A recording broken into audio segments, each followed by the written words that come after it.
Good morning, all of you.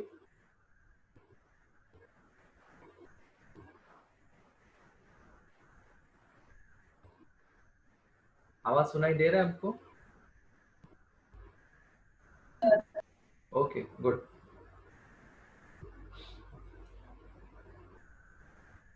तो हम लोग बात कर रहे हैं कि development of any fetus inside a mother's uterus, जिसमें अलग अलग टाइप के चेंजेस आपको दिखने मिलेंगे up to the 9 month.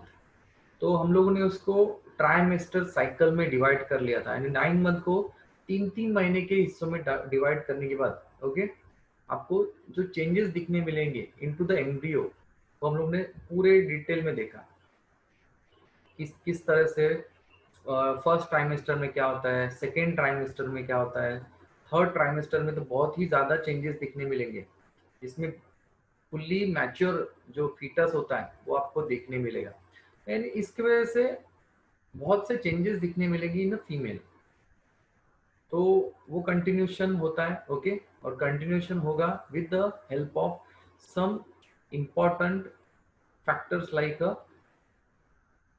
Placenta. यहाँ पे हम लोग आज जो बात करेंगे वो है प्लासेंटा। ये प्लासेंटा क्या होता है? तो जो एक कॉर्ड होती है, बोल सकते हैं the cord which is connected with the mother uterus to the baby यानी फीटस। तो उस पार्ट को हम लोग आज डिस्कस करने वाले हैं into the placenta. Placenta it is a flattened discoidal organ. ये ऑर्गन है ओके, ये टेम्पररी ऑर्गन होता है। क्यों? क्योंकि जब तक बेबी मदर के यूट्रस के अंदर है तब तक ही ये रहेगा, उसके बाद नहीं। Then placenta is a temporary structural and functional connective connection between the fetal and maternal circulation. यहाँ पे बहुत इंपॉर्टेंट बात इन्होंने बताई है कि इसका सिर्फ और सिर्फ रोल कनेक्शन का नहीं है, यहाँ पे स्ट्रक्चर का भी है और फंक्शन का भी है। दोनों भी बात यहाँ पे यानी कि प्लासेंटा को इम्पोर्टेंट बनाती है। तो ये दोनों में कनेक्शन है, यानी कि फीटस में और मदर में। इसलिए fetal and maternal circulation, circulation यानी कि फिर से रिलेशन आ गया ब्लड का।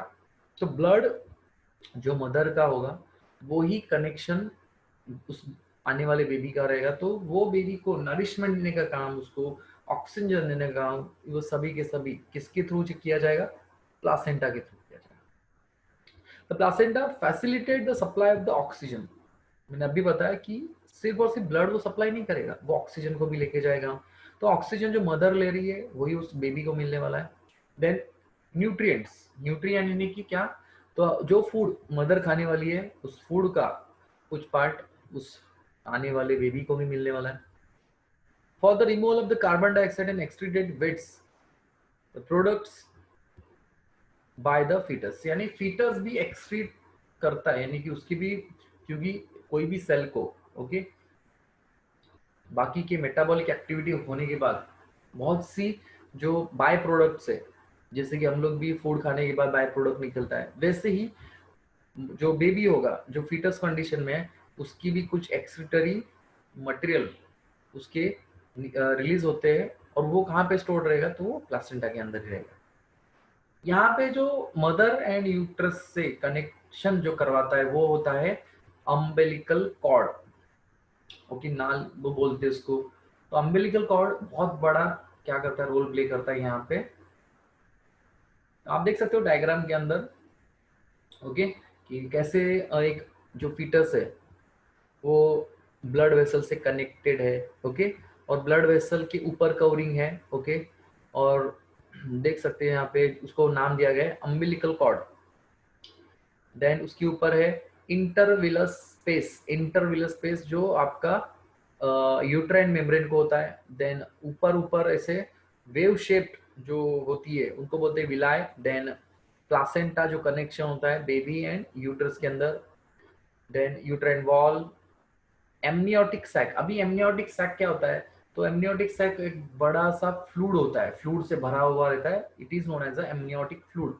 रीजन बताता हूँ कि एमनियोटिक फ्लूड रहने का मतलब है कि जब भी बेबी डेवलप हो रहा है, जब आपको पता ही है कि जब एम्ब्रियो डेवलप हो रहा था तो उसका कितना साइज था, हार्डली 10 सेंटीमीटर से लेके 20 सेंटीमीटर तक इतना ही साइज था।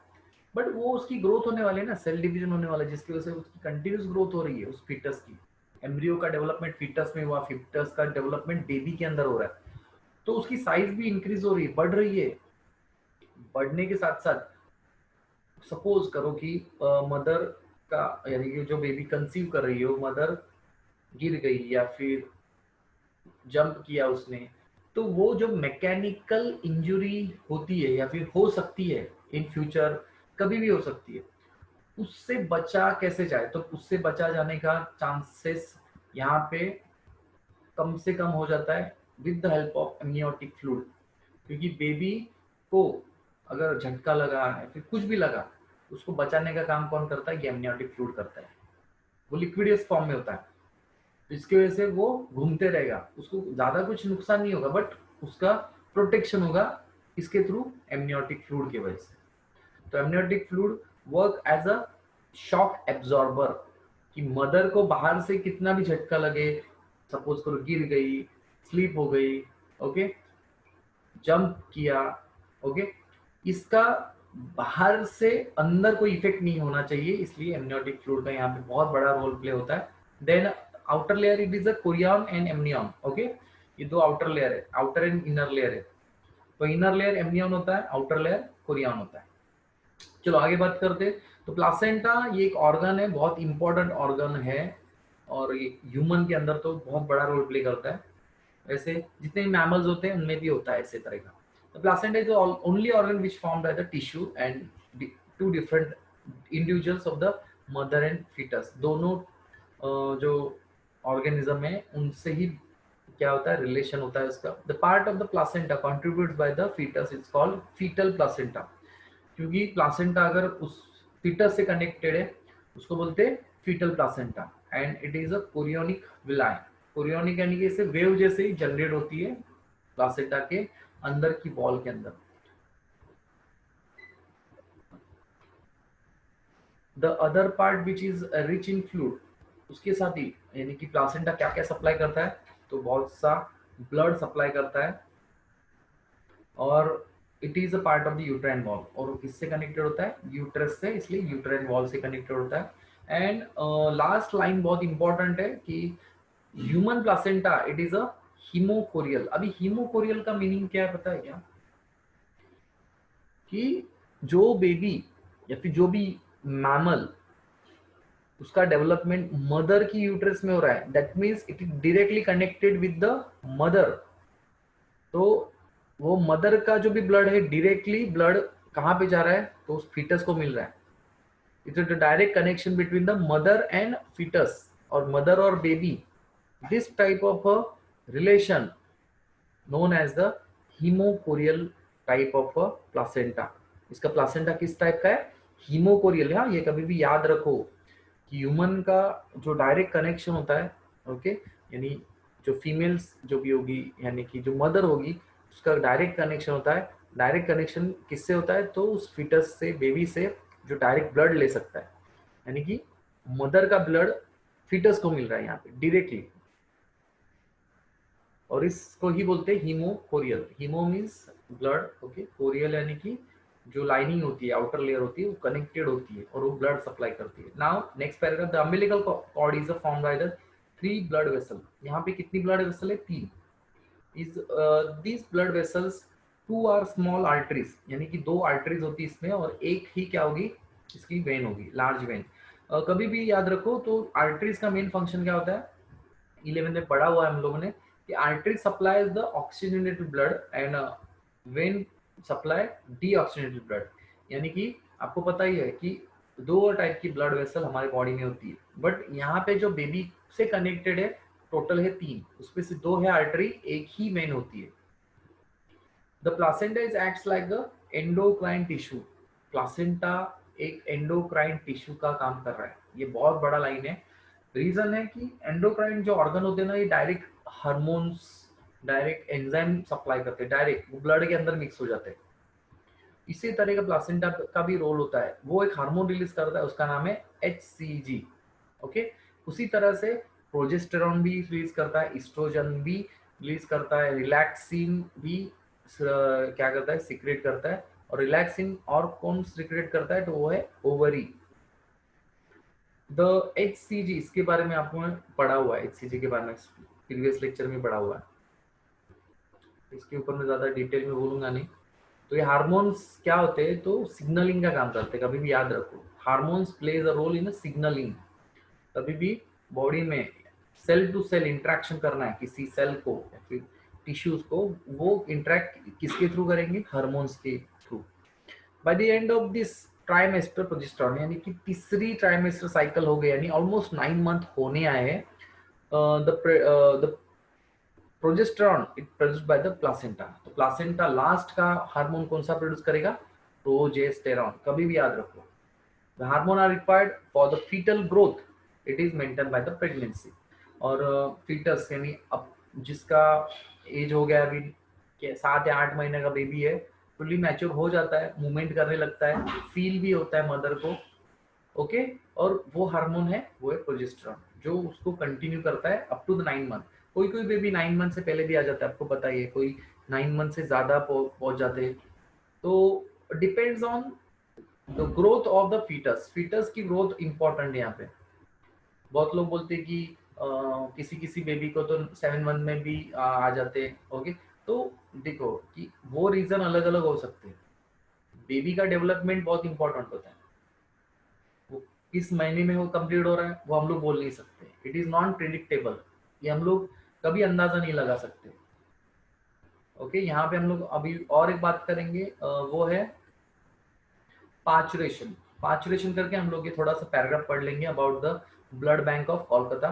तो पार्चुरेशन का सिंपल मीनिंग होता है कि सिंपली बेबी डिलीवरी, कि बेबी का यानी कि जन्म लेना, इसको ही बोलते हैं parturition, okay. Human are viviparous, please underline it, आपको बहुत इंपॉर्टेंट है, और कभी कभार एमसीक्यू में भी आता है कि ह्यूमंस आर वीवी पेरस। वीवी का मीनिंग क्या होता है, तो ये डायरेक्ट बेबी को जन्म देते हैं। मैमल जो होते हैं, ओके, मैमल की कैटेगरी जो है ये अंडे देने की नहीं होती। तो बेबी का जो भी या फिर फीटस का जो डेवलप होता है मदर के यूटरस के अंदर हो रहा है। कोई भी मैमल ले लो, दुनिया का कोई भी मैमल उठा लो, ओके। तो ह्यूमन भी एक मैमल है, because because of the presence of memory gland, और वो अपने बच्चों को डायरेक्ट जन्म भी देते और उनको क्या देते, नरिशमेंट के लिए दूध भी पिलाते। तो ये उसका कैरेक्टरिस्टिक है, क्या है, मैमल्स का। So यहाँ पे parturition is the process of giving birth to the baby and the physical activity involved in the parturition like a uterine and the abdominal contraction। कभी भी जब parturition होने का टाइम आता है तो यहाँ पे बहुत सी इंटरनल चेंजेस दिखने मिलेंगे, जैसे कि यूट्राइन वॉल में एब्डोमिनल कॉन्ट्रैक्शन, एब्डोमेन में पेन होने लगता है। तो ओके, बात करेंगे आगे कि क्या होता है। जो डायलेशन ऑफ सर्विक्स, सर्विक्स ये किसका पार्ट होता है, तो एब्डोमेन के नीचे वजाना के ऊपर जो पार्ट होता है वो होता है cervix. Then passage of the baby are collectively called as a labour. और जब भी बेबी का टाइम आ गया जन्म लेने का, तो पार्चुरेशन ही उसको बोलते हैं। पार्चुरेशन में आपको यानी कि देखने मिलता है कि इतना पेन होता है वहां पे कि बेबी का मूवमेंट प्लस अलग टाइप का कॉन्ट्रैक्शन होने लगेगा, जिससे कि फीलिंग आएगी कि बहुत पेन हो रहा है। So it is known as a labour, okay. उसी को लेबर पेन भी बोला जाता है, जो फील करती मदर। इसका एक डेफिनेशन बताया गया है, labour is combined by the localise sensation, कि टेम्पररी आपको यानी फीमेल्स को जो क्या होता है, पेन होता है, सेंसेशन होती है, फीलिंग आती है, डिस्कम्फर्ट ऑफ, ओके, डिस्कम्फर्ट यानी अनइजीनेस फील होता है कि पेट में दर्द स्टार्ट हो जाता है, देन कंटिन्यूअसली फीलिंग आती है कि ओके। तो ये जो बातें हैं ये पार्चुरेशन में देखी जाती है, उसी को लेबर पेन भी बोला जाता है। Now next paragraph, parturition is controlled by the complex neuro endocrine mechanism. ये लाइन बहुत इंपॉर्टेंट है, बहुत लाइन इंपॉर्टेंट है, क्यों, क्योंकि इन्होंने बताया पार्चुरेशन डायरेक्टली लिंक करता है, डायरेक्टली कनेक्टेड है neuro endocrine mechanism. Neuro means neurons, endocrine यानी कि क्या, तो एंडोक्राइन इंटरनल ऑर्गन्स जो है जिनका काम है हार्मोन सिक्रेट करना, और ये डायरेक्टली किससे कनेक्टेड है, बेबी बर्थ से, बेबी बर्थ से रिलेटेड है। तो यहाँ पे जो हार्मोन का काम मेन क्या होगा, सिग्नलिंग का, कि ब्रेन से जो सिग्नल जो ऑर्गन है यूट्रस उसमें आने चाहिए और यूट्रस से और फिर से रिफ्लेक्स होके जाने चाहिए। तो यहाँ पे टू वे कम्युनिकेशन होगा ब्रेन का और उस एंडोक्राइन। और एंडोक्राइन कौन सी टाइप की, न्यूरो एंडोक्राइन है, कि प्रॉपरली बेबी का कंसीव या क्या होना चाहिए, डिलीवरी होना चाहिए, पार्चुलेशन कंप्लीट होना चाहिए, तब तक ब्रेन भी अलर्ट ही रहता है। यानी कि ब्रेन पूरी तरह से क्या करता है, ये कंट्रोल वे में ये जो प्रोसेस है पार्चुलेशन की कंप्लीट करवाता है। So the fetus and the placenta cause the mild uterine contraction। Uterus से क्या होते, कनेक्ट कॉन्ट्रैक्शन होने लगते, खिंचाव होने लगते। It is combined by the rise of the estrogen progesterone ratio. जब डिलीवरी कंटिन्यू रही थी तो प्रोजेस्टेरोन लेवल हाई हो गया था, बट अभी जैसे जैसे पार्चुलेशन यानी लेबर में चालू हो जाते तब एस्ट्रोजन एंड प्रोजेस्टेरोन ऊपर नीचे लेवल होते रहते, and it is increase the oxytocin receptor in the uterine. तो उसके साथ ही ऑक्सीटोसिन या हार्मोन भी क्या होता है, रिलीज होते रहता है। They cause the vigorous contraction of the myometrium uterus. और यहाँ पे एंड पार्ट में तो कंटिन्यूस पेन होने लगता है और ये पेन असहनीय होता है। Then the fully developed fetus gives the signals for the uterine contraction. अभी जो बेबी जन्म लेने वाला है ये क्या करता है, अब क्योंकि वो अम्बिलिकल कॉर्ड से कनेक्टेड है, जिससे कि वो और ज्यादा फील करवाता है मदर को कि अभी बेबी का क्या हो रहा है, अभी डिलीवरी होने वाला है ना। यहाँ पे सिक्रेटिंग द एड्रीनोकॉर्टिकोट्रोपिक हार्मोन, इसका फुल शॉर्ट फॉर्म है एसीटीएच, बहुत इंपॉर्टेंट हार्मोन है। From the pituitary and the corticosteroids from the adrenal gland. Adrenal gland जो कहाँ से कनेक्टेड है, ये कनेक्टेड है किडनी के पास। तो जो हार्मोन ब्रेन से भी रिलीज होने वाला है और वो रिलेट भी करता है कि किससे, एड्रिनल ग्लैंड, जो एड्रिनल ग्लैंड किडनी के पास है। और आपको पता ही है किडनी के पास ही तो क्या होता है, यूट्रस होता है। किडनी के नीचे क्या होता है, यूट्रस। तो यहाँ से डायरेक्ट सिग्नलिंग मिलता है with the help of adrenocorticotropic hormone. Okay, ये बहुत बड़ा हार्मोन है, बहुत इंपॉर्टेंट रोल प्ले करता है पार्चुलेशन में। This triggers the release of oxytocin in the mother's pituitary gland. Mother की पिट्यूटरी ग्लैंड, क्योंकि मदर अभी बेबी से कनेक्टेड ही है, यानी अम्बिलिकल कॉर्ड से, जिसकी वजह से ऑक्सीटोसिन बहुत ही क्या करता है, ज्यादा मात्रा में बहने लगता है, रिलीज होता है, जिसके वजह से मदर अभी थोड़ा बहुत रिलैक्स फील करती है, which acts as the uterine muscles of the mother and causes the vigorous uterine contraction. इसमें ज्यादा क्या होता है, फील होता है मदर को जब बेबी डिलीवर होने लगता है, पार्चुरेशन प्रोसेस ऑलमोस्ट एंड होने आती तब। तो यहाँ पे बहुत से हार्मोन में दो इंपॉर्टेंट हार्मोन है, इट इज एसीटीएच एंड दूसरा है ऑक्सीटोसिन, जो पार्चुरेशन में हेल्प करता है। नाउ आप देख सकते हो यहाँ पे डायग्राम में कि जो इनिशियल फेज दिखाई दी है, सपोज करो कि यहाँ पे हार्मोन का लेवल, प्रोजेस्टेरोन एस्ट्रोजन का लेवल कम है, जिसकी वजह से बेबी कम रिलैक्स फेज में। बट सेकेंड लैटर फेज में आप देख सकते हो कि जो सर्विक्स वाला पार्ट है वो ओपन होने लगता है धीरे धीरे, क्योंकि अभी ब्रेन से सिग्नलिंग आ गई है कि बेबी का अभी डिलीवरी होना चाहिए, अभी पार्चुलेशन होना चाहिए। नाउ बेबी का पहले हेड बाहर आता है, कभी भी ज्यादातर केसेस में 99% केसेस में तो ऐसे होता है कि हेड रीजन पहले आता है। किसी के डिपेंड करता है कि बेबी अगर उल्टा हो गया है, यानी कि तिरछा हो गया, जिसके वजह से बेबी का पैर पहले जल्दी आ सकते हैं। तो वो कंडीशन अलग अलग हो सकती है, depends on the uterus. Okay, but यहाँ पे आइडियल चांस होता है कि उसका हेड रीजन पहले आना चाहिए। नाउ जैसे जैसे हार्मोन का लेवल बढ़ने लगता है, यानी कि एसीटीएच का एंड ऑक्सीटोसिन का, mother feels the larger pain यानी लेबर पेन दिखाई देगा और वो फील करवाएगा यहाँ से। और फाइनली यानी जब बेबी कंटिन्यू आते जाएगा बॉडी से बाहर, यानी यूट्रस से और सर्विक्स पार्ट से, बाद में वजाना से वो रिलीज आउट हो जाएगा बॉडी के बाहर।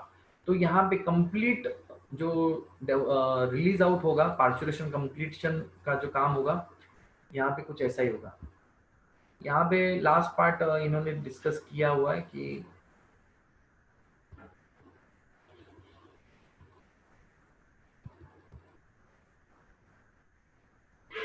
हाँ, थोड़ा सा ऊपर वाला पार्ट हम लोग डिस्कस करते हैं, dilation state.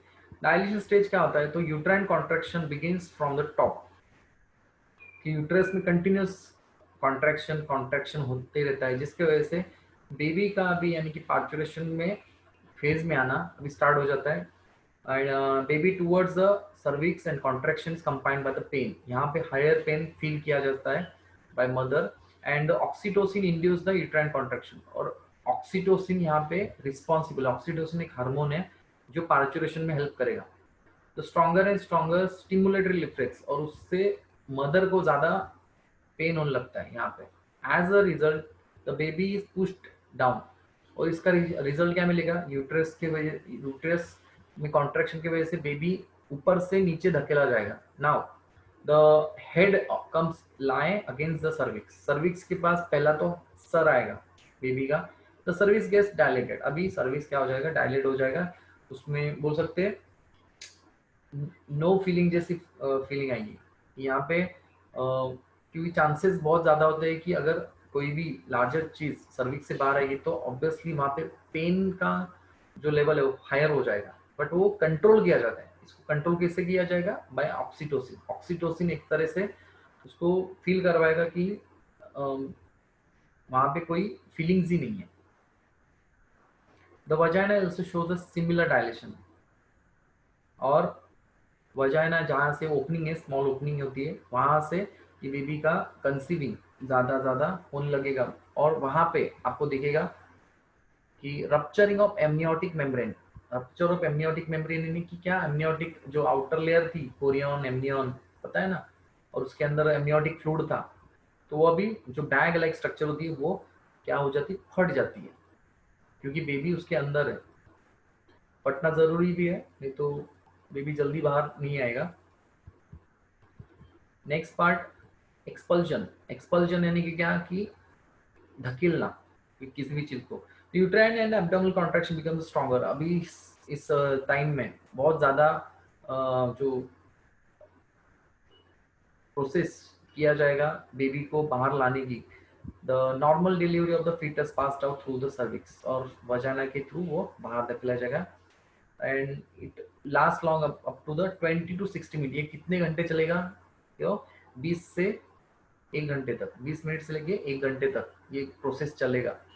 The umbilical cord is tied and cut off, यानी कि थोड़ी देर में वो आपको पता है कि जो पेट की नाल होती है वो जो बेबी की वो कट की जाती है by very precise way after the birth.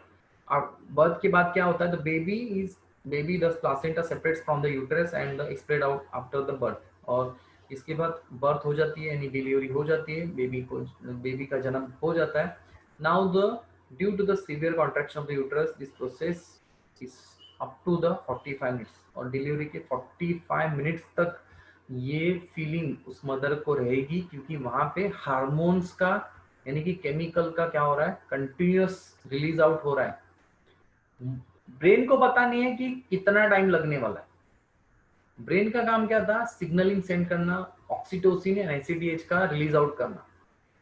Body से बेबी बाहर आ भी गया, फिर भी वो 45 मिनट्स तक फील कर किया जा सकता है बाय मदर, लोग तो नहीं कर सकते, मदर से ही वो फील किया जा सकता है कि मदर को ये feeling up to the 45 minutes, 1 घंटे तक वो रहेगा ही।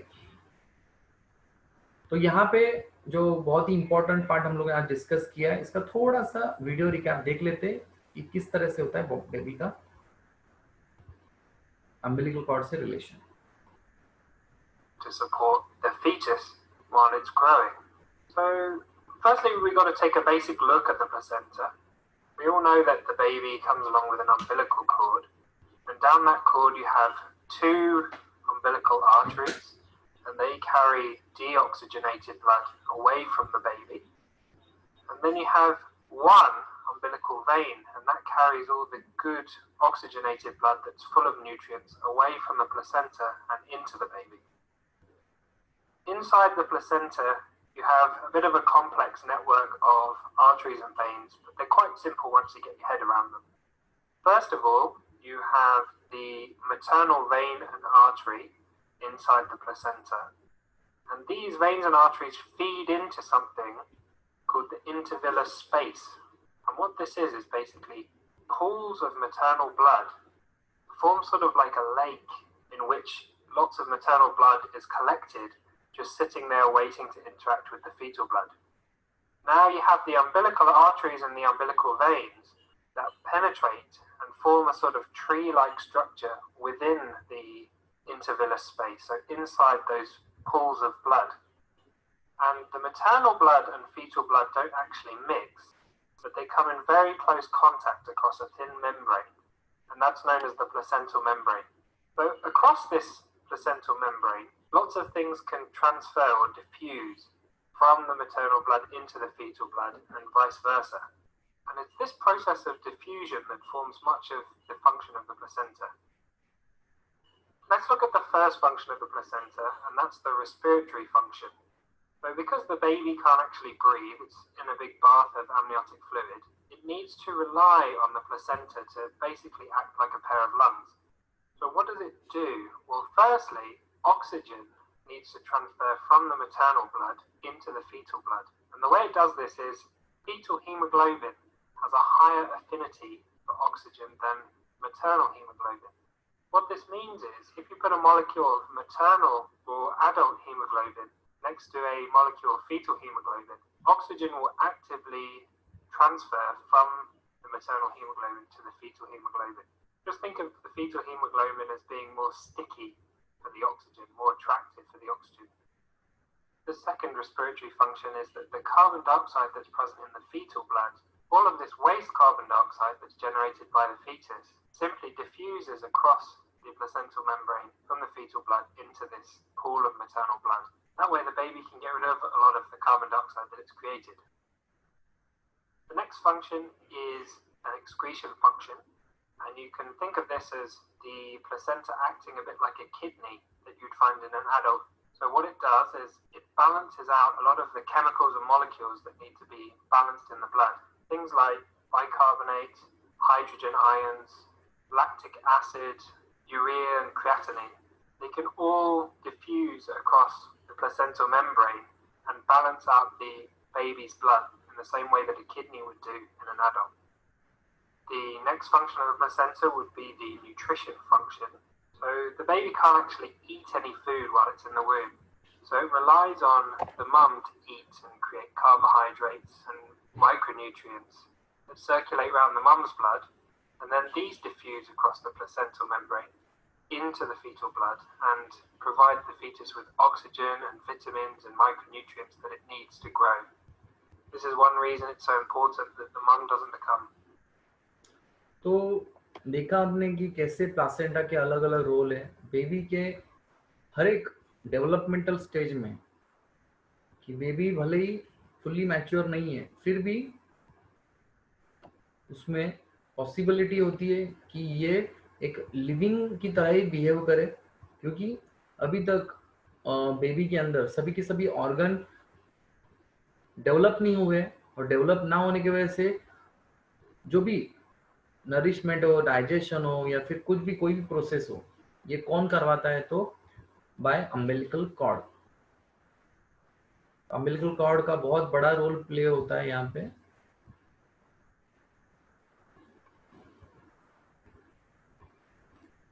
और एक वीडियो, अच्छा वीडियो है।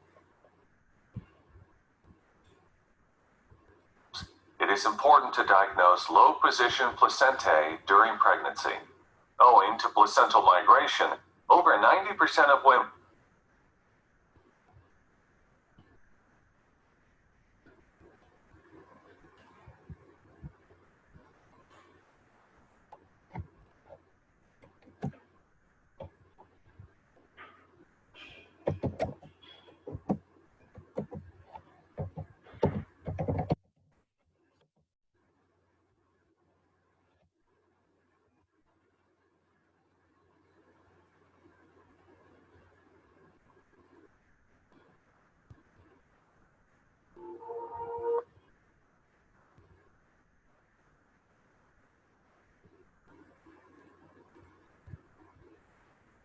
Please look this important video.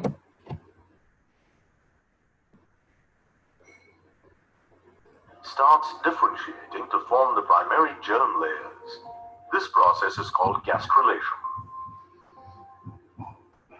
The cells of the inner cell mass migrate, divide, and rearrange into an outer layer called the ectoderm and an inner layer called the endoderm. During gastrulation, some cells that are moving inward contribute to form the mesoderm, the middle layer. The embryo is now called the gastrulum. Gastrulation establishes the body pattern, that is, each tissue and organ of the adult originates in one of the three primary germ layers of the gastrulum. The ectoderm gives rise to epidermal tissue, nervous tissue, retina, lens, cornea, etc. The endoderm forms the inner lining of the digestive tract, liver, pancreas, inner lining of the respiratory system, urinary bladder, urethra, vagina. The mesoderm gives rise to the dermis, all types of muscular tissue and various connective tissues.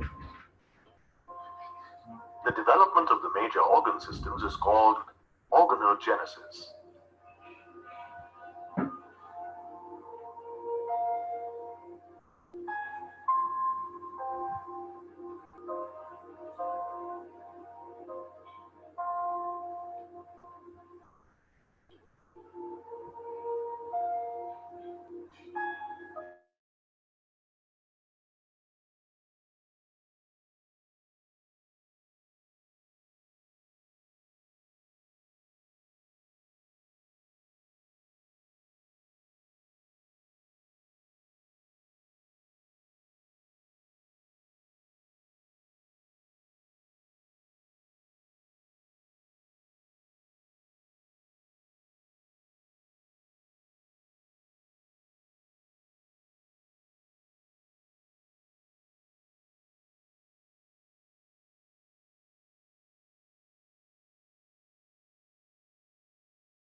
Sir आपका mic बंद है। Okay, sorry sorry. तो I hope सबको video बहुत ही clearly समझ में आया होगा, डिटेलिंग थी, ओके, विथ एनिमेटेड वीडियो, जिसमें ज़्यादातर बातें आपको अभी क्लियर हो गई होगी। बुक में तो थियोरेटिकल पार्ट था, बट डायग्रामेटिकली आपको बहुत क्लियर आइडिया हो गया होगा। लास्ट का पार्ट हम लोग देख लेते हैं, इसके बाद एंड ऑफ द सेशन हो जाएगा। The lactation. लैक्टेशन क्या होता है? तो पार्चुरेशन के बाद या फिर पार्चुरेशन से पहले ही मिल्किंग, यानी कि मदर से मिल्क प्रोडक्शन स्टार्ट हो जाता है, तो इसी प्रोसेस को लैक्टेशन बोलते हैं। तो mammary glands of the female start producing milk at the end of the pregnancy by the process of lactation.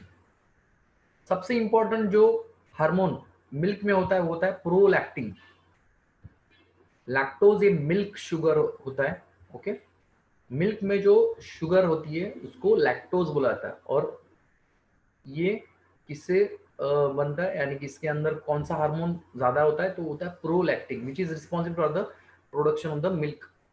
तो प्रोलैक्टिन हार्मोन बहुत ही इंपॉर्टेंट रोल प्ले करता है कि हार्मोन रिलीज करना है बॉडी में, और जिससे कि मिल्किंग आए उस मदर को, यानी कि बेबी डिलीवर हो गया और मिल्क उसको मिला नहीं, तो वो सेल्फ नरिशमेंट का पार्ट आता है।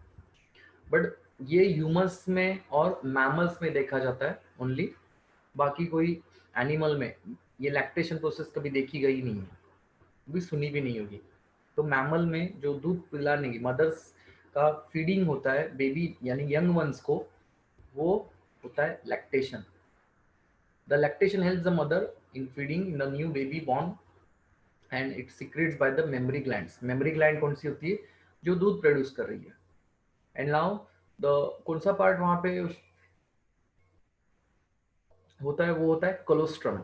कोलोस्ट्रम के बारे में थोड़ा सा बताया गया। Colostrum it is sticky yellow fluid secreted by the mammary gland, यानी जो फीमेल्स जो मिल्किंग ऑर्गन होते हैं after the child birth, it contains a protein. उसके साथ क्या क्या होता है उस मिल्क मदर मिल्क में?